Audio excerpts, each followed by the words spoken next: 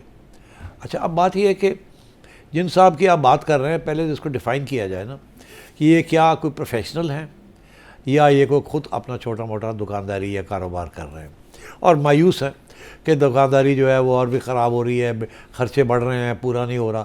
اب ہر کے اپنے اپنے حالات ہوتے ہیں.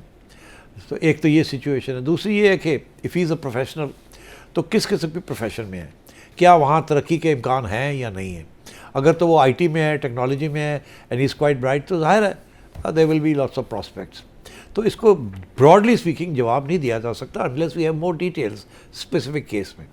بٹ اگر پھر بھی دینا ہے کوئی جواب تو بات سیدھی سی یہ ہے کہ اگر آپ کا خیال ہے کہ آپ کو باہر ایک اچھی نوکری مل رہی ہے جو کہ یہاں جو 5-6 لاکھ روپیہ مل رہا ہے وہاں 20 لاکھ روپیہ ملے گا, تو پھر آپ ضرور سوچیں گے کہ یار پھر میں جا سکتا ہوں تو میں چلا جاتا ہوں. مگر یہ کہ 5-6-7 لاکھ روپے یہاں مل رہے ہیں اور آپ سوچے سمجھے اٹھ کے چلے جائیں اور کہیں جا کے وہاں دیکھا جائے گا کیا ہوتا ہے اور کیا نہیں ہوتا, آئی تھنک یہ رسک بہت کم لوگ لیں گے. البتہ اگر ساتھ نیشنلٹی بھی مل رہی ہو اور ریزیڈنسی بھی مل رہی ہو اور امکان ہو کہ میری جو ڈگری ہے یا جو قابلیت ہے اس کے لیے وہاں ٹھیک ٹھاک ملازمت مل جائے گی, یہ تو نہیں ہوگا کہ کسی پیٹرول اسٹیشن پہ یا کسی کیش ڈیسک پہ میں جا کے کھڑا ہو جاؤں گا. تو people will think about it. اور اسپیشلی جہاں تک کینیڈا کا ایشو ہے, وہاں کیونکہ اسکولنگ اور ایجوکیشن فری ہے تو بہت سے لوگ یہ سوچتے ہیں کہ وہاں اگر پیٹرول پمپ پہ بھی کھڑا ہونا پڑے تو کم از کم بچے جو ہیں وہ تو اچھی تعلیم ان کو مل جائے گی اور سوشل سیکیورٹی ہے, سب کچھ ہے. تو وہاں اگر 6 لاکھ کی ایکویولنٹ بھی ملتی ہے تو at the end of the day اس کی ریئل ویلیو از مچ مور. تو اس قسم کے کنسیڈریشنز ہوتے ہیں. I think each case should be on merit. کچھ لوگ 10 لاکھ کی سیلری بھی ہو تو وہ سوچتے ہیں چلے جاتے ہیں. مجھے بہت سا ایسے لوگ بینک مینیجرز کا پتہ ہے جو کہ ٹھیک ٹھاک سیلری لے رہے تھے اور اٹھ کے چلے گئے ہیں کینیڈا یا آسٹریلیا. اور پھر ایسے بھی مجھے پتہ ہے کہ جو لوگ 4-5 لاکھ والے ہیں وہ کہتے ہیں نہیں we would rather stay here because اور بھی ایشوز ہوتے ہیں نا. Do you want your children to grow up in western environment and so on, especially girls. تو یہ سارے بہت سے فیکٹرز ہوتے ہیں. سو آئی ڈونٹ نو آپ کے ذہن میں کیا ہے, بٹ کیس کو کنسیڈر کریں, put all the pros on one side, the cons on the other, and take it from their.